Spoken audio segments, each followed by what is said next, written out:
mo ní mo tún ti dé bí mo ṣe ń délé ní aya Roland náà ni wọ́n ní fẹ́ lómi ṣe mí pẹ̀lú ògo Ọlọ́run. Mo ní ohun tí mo tún fẹ́ sọ̀rọ̀ lé lórí lé ní èdè Yorùbá.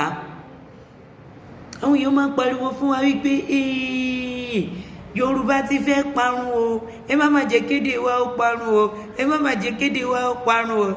À ń rò pé ibi Yorùbá là ń sọ yìí, wọ́n tún ní Yorùbá. Bẹ́ẹ̀ ni o, Yorùbá ti ń parun. Àmọ́ kò wá ń ṣe Yorùbá àjùmọ̀lò.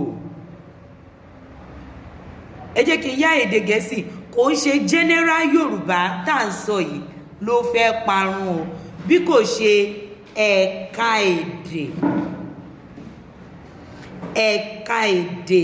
Ẹ jẹ́ kí n tún yé èdè Gẹ̀ẹ́sì, dialect. Ó ti ń parun. Màá kàn ṣe àpẹẹrẹ kékeré kan fún wa tí mo fẹ́ kí ó yé gbogbo wa. Mo jẹ́ ọmọ Ìjẹ̀bú. Bàbá mi ò mú mi lọlé. Ìyá mi ò mú mi lọlé. Wọ́n ní mi lè mú ẹ lọlé, èmi náà ò lọlé. Lóòótọ́, tàbí mo jẹ́ ọmọ Èkìtì, mo jẹ́ ọmọ Oǹdó.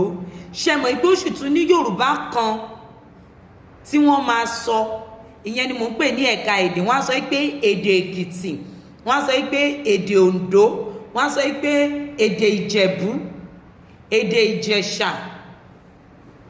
Wọn ò wá mú wa lọlé, bẹ́ẹ̀ wọn ò sọ èdè yìí sí wa. Ẹ wá jẹ́ ká wò níwò wípé àwọn òbí wa yìí, ẹ kò jẹ́ ká wò bẹ́ẹ̀ o, wípé àwọn ni wá ní generation tó last tó gbọ́ èdè yìí. Àwọn ni generation tó last torí wọn ò kọ́ wa báyìí. Àwọn ni wọ́n gbọ́ Èkìtì, àwọn ni wọ́n gbọ́ Oǹdó. Ẹjọ́ táwọn náà bá wá dàgbà tí wọn ò kọ́ wa títí tó fi dògbò tó parun.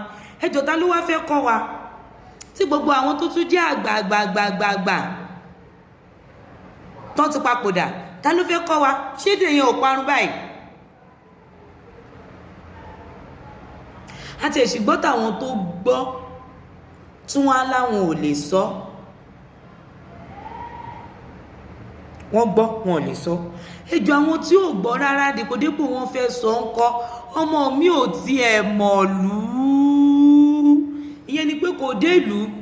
Ẹ bá béèrè lọ́wọ́ ọmọ mi, I'm from Ondo. Ẹjọ́ apá abolondo. My daddy shall say I'm from Ondo. Local government wo ni ẹ lóńdó? They don't know. Ìjọba àbílẹ̀ wo? They don't know. Ìyẹn ni wípé wọn ò mọ̀. Nǹkan tí wọ́n gbìyànjú láti sọ fún wa nìyẹn, ọ̀tọ̀ fi sọ wípé ká má jẹ́ kí èdè wa parun. Ẹ jọ̀ọ́, gbogbo ẹ̀yin òbí, alágbàtọ́, Yorùbá nìkan kọ́ ni kẹ́ jẹ́ káwọn ọmọ wa gbọ́ o. Ẹ̀ka èdè ṣe pàtàkì. Ẹ̀ka èdè ṣe kókó. Bá àti ẹ̀kọ́ wọn lọlé fún ìdáàbòbò. Táwọn elédè Gẹ̀ẹ́sì sọ pé for security purpose. Bá àkó wọn lọlé for security purpose. Ẹ jẹ́ ká kọ́ wọn ní ẹ̀ka èdè yìí o, ó ṣe kókó o. Tó bá parun, ta ló fẹ́ kọ́ wọn?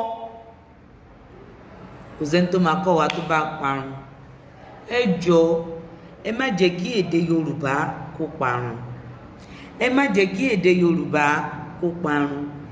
Àìní parun èdè Yorùbá ó dọwọ́ èmi, ẹ̀yin òbí wa, ẹ̀yin ìyá wa, ẹ̀yin bàbá wa, ẹ̀yin bàbá ìyá wa. Ó dọwọ́ gbogbo ẹ̀yin àgbààgbà o. Ẹ kọ́ àwọn ọmọ yín ní ẹ̀ka èdè. Ẹ jẹ́ ká kọ́ àwọn ọmọ wa ní ẹ̀ka èdè. Mo wí yìí náà o. Ọlọ́run ò ní gbohùn lẹ́nu mi, kó dẹ̀ ní gbojú lọ́wọ́ yín. Ó dìgbà.